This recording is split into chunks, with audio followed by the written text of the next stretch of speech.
just want to read one quick note. So it was number 9. The opinion of some poskim, even if kli sheni, the kli shlishi, third vessel, into which liquid from the kli sheni is poured, is equal to status to kli sheni.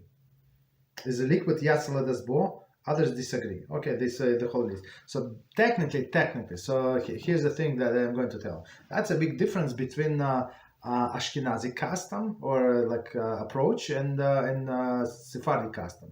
So according to most of the Sephardi custom, so they actually do cook, these tea bags, right? So they put tea bags in a third cup, not the second, not in the first and the second cup, and they pour water from the second cup, and there is no problem. Ashkenazi people usually don't do it. Some do.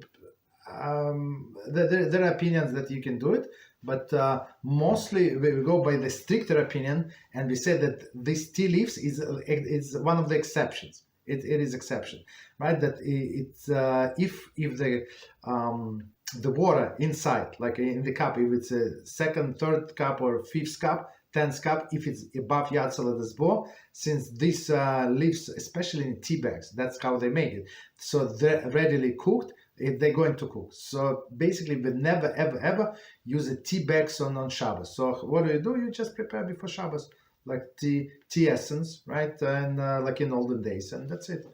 In olden days, before we had the sleeves, because the tea bags, right? So we lived so many years before the tea bags. So that's what we used to do.